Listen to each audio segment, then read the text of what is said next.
I have always suffered from feeling like I'm not good enough, feeling like, oh my goodness, like everything I do, work's not good enough, like I'm not skinny enough, my skin's not good enough, like I don't speak well enough, like all of these things.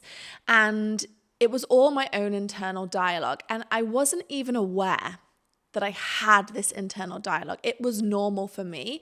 And I didn't actually realize that there was an alternative. That was really the turning point. It was like, wow, I have a choice whether to beat myself down every single day or to lack that self-confidence, or I have a choice to learn to be more confident, to learn to let go of imposter syndrome, to learn to let go of the need to be perfect. I choose to let go of that. And I think that was one of the biggest shifts that I had in 2021. All right, let's discuss the elephant in the room, Danielle Canty. I feel like for everyone that knows you and everyone that's kind of been following you, witnessing you, 2021 Danielle could not have been more different to 2020 or any of the years prior, Danielle. And so I'm really curious to see who's going to be evolving in 2022. But can we talk about that? I mean, especially in your confidence, in the way you carry yourself, so many things. What's changed? Wow, I have been on a journey. I felt like we started doing business together in 2018. And so I started, showing up a little bit more in our community, behind the scenes a lot more. And yes, for sure, lots of people have been DMing and messaging saying, you are so different now to you were. And I have been through a journey of confidence, letting go of imposter syndrome, just really finding out who I am and being okay with it. That's really interesting, being okay with it, being able to embrace. So how did you start to kind of notice the layers that were falling away that weren't you and start to see who you really are at your core? How did that even begin? So I want this podcast, I want to share these details, but my hope is that people listening will be like, oh yeah, I see myself in her and can practice some of those things. So I have always suffered from feeling like I'm not good enough, feeling like, oh my goodness, like everything I do, work's not good enough, like I'm not skinny enough, my skin's not good enough, like I don't speak well enough, like all of these things. And it was all my own internal dialogue. And I wasn't even aware that I had this internal dialogue. It was normal for me. And I didn't actually realize that there was an alternative. And I feel like as we've grown BossBabe, as I've met more amazing women, as I've met people who are empowered, I've seen a different way of being. I've seen a different way that I could speak to myself, that I could choose to speak to myself. And I think that was really the turning point. It was like, wow, I have a choice whether to beat myself down every single day or to lack that self-confidence, or I have a choice to learn to be more confident, to learn to let go of imposter syndrome, to learn to let go of the need to be perfect. I choose to let go of that. And I think that was one of the biggest shifts that I had in 2021.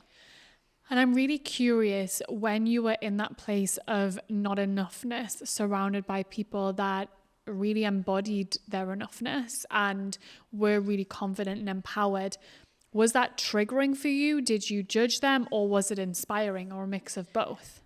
Definitely a mix of both. You can look at people and be inspired by the way that they can, say that they're good at something, or inspired by the way that they can be like, nope, I'm not showing up to that, or be inspired by someone, having the ability just to be like, yeah, I'll do it. I'll figure it out as I go. And you can also be like, oh my goodness, why can't I say I'm good at, like, oh, they're good at that, but I'm not good at that. Does that mean I'm any less of them? But then realizing that, no, it doesn't mean that.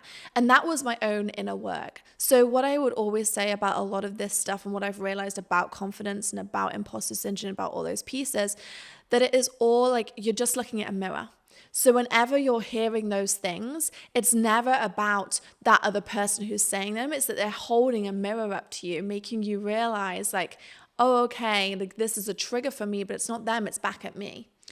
And so owning that was the big step. And I guess the reason I ask is because I think there's probably two types of people that are listening. People listening who feel like they do have confidence and they are empowered, but they get judged for it, or people feeling like they wish they had it. And so asking from the place of, if people are feeling like they're being judged, being able to acknowledge it's not them. It's that people are insecure in themselves. 100%. And I think that's like, and I think you and I are great to have this conversation because we are very different, or we've come from very different places. I feel like we're probably merging more to be like each other as the years have gone on because we've both been working on separate things. But I definitely feel like for those who are very, very confident and they're like, no, I want to tell people that I'm really good at that, I would always empower that person to be that. I think at the core of all of this, it's learning who your authentic self is. And I don't feel like me as a person or anyone else should feel like they have to brag about how good they are. Like, that isn't like the goal. That's not the goal. Like, if that comes naturally to you and that's what you want to share with people, great. But if that doesn't come naturally to you and that's not what you want to share,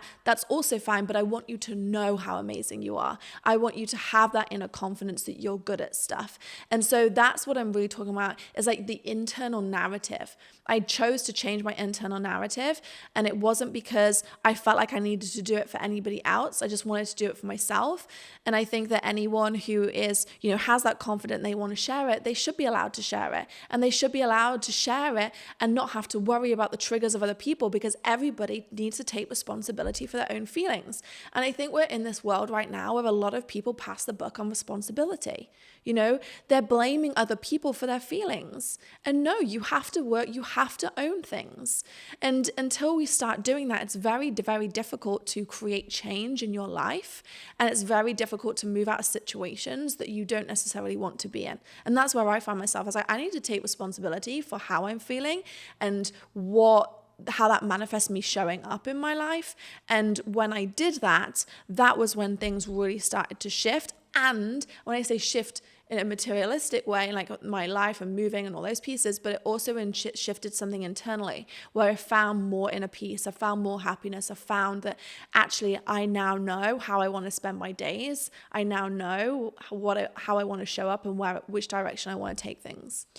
Yeah, I love that. And I could not agree more on the responsibility piece. So speaking kind of in practical terms, what really helped you facilitate this change? Was there routines, therapy? Like, what was involved in helping to facilitate this? Because there's probably a lot of people listening who are thinking, yeah, I would love to make that change, and sitting there with my notebook is not getting me anywhere.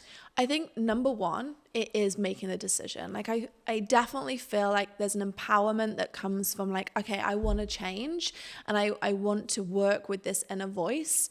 And move through this. Second of all is recognizing that you have it within you, okay? So it's very difficult to change something that you are not, first of all, acknowledging. And that was one of my biggest things that shifted for me, was recognizing what I was good at and what I wasn't good at, and owning the things that I wasn't good at. Owning the areas that I wanted to improve upon really, really helped me, because prior to that, I felt like I had to be good at everything. Like, I felt like having things that I wasn't good at was a weakness. And how dare I possibly have a weakness, I was coming from that mentality that I had to be like perfect in everything that I was doing. And so seeing that in myself and going, do you know what? I can let go of this narrative. Like, it's okay that I am not great at X, Y, and Z. It's okay that I'm not, doing this as good as someone else, because I'm me and I have loads of other skill sets. And I get to hone those skill sets that I like doing and that I do have a natural talent around. So recognizing and saying what I'm not good at, then saying, okay, what am I good at, and how do I want to breed that competency? Because competency breeds confidence. And so if you can start saying, well, actually, do you know what? I want to get better at this, and start taking actions to get better at something, that's also going to help build your confidence and elicit changes in other areas of your life that you didn't really anticipate. So those are some key things. And then, yes, I did a lot of therapy. I'm not going to lie. Like, I definitely feel like going on a journey yourself is like totally doable. And there are so many online resources available now, whether it's meditations, whether it's journaling practices, whether it's like education resources that are online. I know we have a ton in the society as well and calls there, but it really just came back to, okay, these are some of the things that I want to move through, but what are the tools that I need? And for me, therapy was one of them. Yeah, I think that's so important. Therapy is so important. And I think for such a long time, it had such a bad rep. But I feel like now we're in a place where people really embrace the fact that therapy's been so helpful for them. Because there's so many things you can do on your own, but you often get caught in so many loops that it can be difficult to change that behavior. So if you had to pick one thing, because I know we've done so many things from therapies to retreats to ceremony, what are kind of the biggest needle movers that you have found really helped you change? I would say one of the biggest needle movers was actually I'm going to say two. There were two big needle movers for me. There was one, I really enjoy journaling and visualization techniques. So saying who I wanted to become, I'm like a 3 on the Enneagram, and I have J in my Myers-Briggs. So I really work well with like planning a pole further ahead and working towards that. So really visualizing how I wanted to wake up every single morning, how like if I wanted to be to have this certain materialistic side of it, which was like, okay, I want to be a really successful businesswoman living in LA. I want to be, hosting an amazing podcast in all these places. And like, okay, what would that woman do? And then I worked backwards from that. So I visualized myself really trying to step into that. And that actually helped me create some of the tools that I needed. I recognized that I needed to get there. So whether that be, okay, like that woman is going to wake up at 6:50 most mornings. She's going to go and work out. She's going to make sure like she has that boundary around her morning routines. And therefore, I know I need to implement that. And when I started implementing that and actually doing it, my confidence started in that. So going back to that, so yeah, visualization really, really helped me with those pieces. And then second of all was having someone to talk it through. So a big thing for me is that you're talking about those loops. I would get really, really stuck in things. I would get really, really stuck in cycles in my head and not really able to move through them.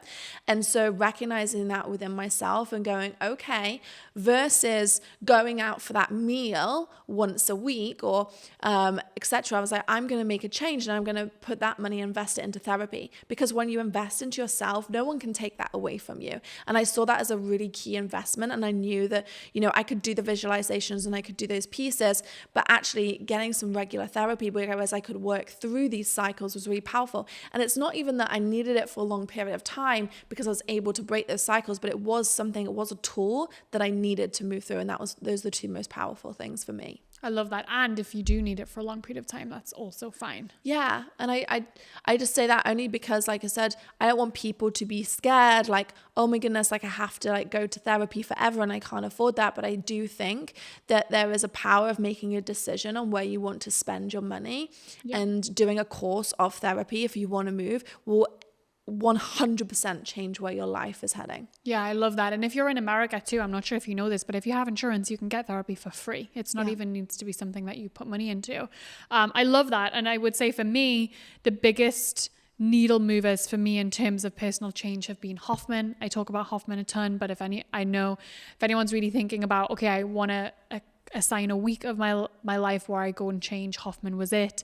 Therapy and mushrooms. We love a good mushroom ceremony. It really helps. And it was really interesting. I was chatting to Danielle Leslie on a podcast that we released back in December, and she was saying Landmark was another one. And she also said mushrooms. And there's so much research now into psilocybin, which is the scientific word for these types of mushrooms. There's so much research into like PTSD, etc., particularly in America. I feel like it's yet to catch on a little bit more in the UK and other parts of the world. But I do really feel like this will unlock for a lot of what happens in our brain is, one way is always described as we have pathways in our brain that we automatically go to because they're worn down. And it is really, when we're talking about making these changes and the changes that you talk about yourself, you're basically choosing to go down other pathways. So I'd kind of like describe this a little bit, you know, I love these metaphors. I describe this as like you're walking through a, like blades of grass, like uncut grass, and it's like tall. Imagine that. You're going to see tracks ahead of you and you're going to go down the same ones that you normally go to. You'll like keep going down those tracks. But tools like, you know, therapy, all these ones that we talked about, they're trying to navigate you into new tracks and building those out. And it's not easy. You'll still be tempted to go down to the old tracks, but you're like, no, I want to go down the new ones. And then something like psilocybin comes along and that kind of like reinvigorates all the grass and kind of like starts, you know, there's no tracks again, and then you get to plow them down. So they're just like different tools that allow you to like find those mechanisms and pathways in your brain. That's a very terrible scientific way of describing it. I've probably butchered that for someone listening. Yeah, and Joe Dispenza talks a lot about creating those new neural pathways and being able to see the ones you would normally go down and create new ones by creating new behaviors. Do you know what? Now you're like asking me that question and I'm reflecting back on my answer. I'm like, there's actually been so many things that have come together that have worked. Like we did Joe Dispenza, we went there for a week and I'd already done his progressive workshop. And that was really eye-opening to me because his whole philosophy is based on kind of like letting go of the physical world and really kind of like thinking about what you want to create and drawing that into you and all these pieces. And I feel like because I've exposed myself, maybe that's the key, exposing yourself to so many different practices to find what works for you eventually helps you like utilize the tools. Like basically you need to look at all the tools available and then decide what you want to put in your toolbox. I think is probably a really good way because it's different things for different people. But also recognizing that it's a journey, you know, I say 2021, it probably started back in 2018, if I'm really honest. Yeah, that's a really good, how am I say that again? Yeah, that's a really good call out. There's so many things that you do and some stick and some don't. And I know for me, you know, Joe Dispenza was a really big one. There was so many elements, so many books that I've read that really worked. But also I've tried so many different modalities of therapy and there was some that just didn't work for me. And I had to be really honest with my therapist and say, hey, this exercise you're having me do, I'm not feeling anything. I'm not interested. Let's move on. Let's try something else. And having the confidence to be able to say that's important. And eventually you'll find something that works. So some people might get a therapist that they really don't gel with and they end up thinking, well, therapy is not for me. And it's probably not that. It's probably just the therapist you're working with isn't for you. And so being willing to keep that open mind, okay, that one retreat or that one session didn't do anything for me. Let me go try something else. For sure. And whilst we're talking about this, I'm really just like, I always love this podcast because it kind of just opens up so many different like channels for me as I'm talking about it. I'm like, oh, actually I hadn't thought about it like this. And now I'm sat here and we always talk about, you know, being successful in business or being successful in your career is about mindset. And honestly, that is no BS. It really is, because it's your ability to make mistakes. It's your ability to get back up again. It's your ability to try things when other people would give up. That is what makes you successful in whatever your endeavors are, right? Your resilience. But we use the word confidence a lot, and particularly women talk about having a lack of confidence and wanting more self-confidence and utilizing it in these terms and imposter syndrome and self-worth. But my reflection from this podcast is that it really actually just comes to your internal narrative. It comes down to you want the voice inside your head to be kinder to you. And you get to work on that. You get to work with her versus against her, and recognizing that that is a decision, because that voice helps you have the confidence, helps you work through the imposter syndrome, helps you work through whatever struggles that you're having. And I think recognizing that we all have that person inside our head, I think even probably as children, that kind of conversation got, you know, shut down by cartoons, taking the Mickey out of the angel and the devil on the shoulders and stuff. But actually that inner voice is there, it's strong, and you get to work with her versus against her. We all can make that decision. And I think that probably is one of the fundamental shifts that I've experienced. I could not agree more. And I think there's a misconception that working with the voice in your head versus against the voice in your head is easier. It's easier to shut that voice down. It's easier to see it and tell it it's wrong and move on. But the minute you actually acknowledge the voice in your head, you're like, you know what, I'm listening. Let's have it. And you open it up and you have that allowing for it, you can move through it. But when you're constantly pushing something back and resisting it, you're not giving yourself a chance to, like you say, create that new path to go through. Like people say that a lot, but the only way through or the only way out is through. Yeah. And you can't resist, you can't keep pushing down. But I mean, especially growing up in the UK, that's what you're taught. You push your feelings down, you push your emotions down. But just looking at them for what they are can help you move forward. Yeah, that's so true. And we should link back to an episode we did with our friend Alyssa Brugger, who is a therapist, because I was just chatting to her the other day and we've had this conversation a lot around inner voices. And she was like saying exactly what you've just said. Like, it's really important that you don't, like, if your inner voice is kind of telling you like, oh, you're not good at that, or you can't do this, X, Y, and Z. It's not about shutting it away and pretending it's not there. It's almost, and this is what I do now, is like I pitch that inner voice as like my little girl. Like she's like 5 years old, like, you know, she's kind of like stamping her feet and she's like in distress. And if I just ignore her, that's just going to make her worse. Whereas if I kind of go over to her, God, I sound like an absolute loony at this point. No, you don't. But like, if I go over to her and just be like, hey, it's okay. Like, I totally get why you're feeling that way. It's completely normal to feel that way, but let's choose to move through this. Let's try to figure out how we can get you to feel a little bit better. And so that whole, you know, it takes place very, very quickly, but it happens very frequently. Like, I really have to go through that process now. And, you know, that's one skill I did learn from therapy. And I did learn, another book that I read was The Chimp Paradox, around like letting me understand like what types of versions you have within inside yourself without feeling like you're going crazy. Like, it's normal. And I'm just glad that we're having this conversation, that it's normal, because we get to normalize this. 100%. I love that you brought Alyssa up. Everyone needs to go listen to our other episodes with Alyssa Brugger, because she gives us so many insights. I remember a recent conversation I had with her. I was like, oh, there's this thing that's been happening at home, and I, you know, with my family back in the UK, and I don't want to deal with it, so I'm kind of putting it aside. And she was like, the amount of energy that you're channeling into pushing it away is so much greater than the amount of energy it would take to lean into it. And I was like, that sounds like bullshit. I'm going to be honest, that sounds like bullshit. And she was like, Natalie, it takes 90 seconds to feel an emotion, and then it's felt, it's done. And I always try and remember that of, oh, if I stop pushing and instead just allow, I can move through. So for anyone listening that really wanted to be able to embrace 2022 in a different way, in a way where you start to address some of the things you've been pushing down. You start to stand up for the things that you really believe in. You want to have that confidence. I think doing the work is a really good place to start. So it's the foundations. Yeah. Do you have a resource, a book, a podcast, some place someone can start with this? I'll go first. Nicole LePera has a really good book, and it's called How to Do the Work. And it's just a very straightforward guide for someone who doesn't have any idea what the work is, but really wants to understand it. So I recommend starting somewhere like that, and we can link it below. Yeah, that's a great one. And also I love her Instagram page, The Holistic Psychologist. She's amazing. I'd love to get her on the podcast, actually.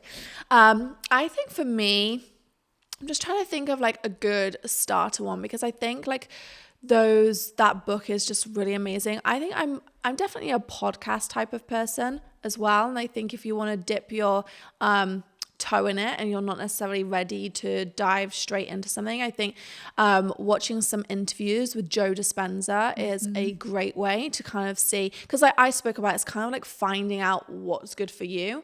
I know Nicole, like listening to podcasts with her on as well. I also think Alyssa, listening to hers, yes. I would probably go around a few different resources and find someone that you really align with, and then dive that little bit deeper. I love it. Well, thanks for being so open, and I'm so happy to witness the change, and I can't wait to see who you become in 2022. Thank you. And if you're joining us on YouTube, we have so many where that one just came from. You can check out this playlist here and dive into more growth.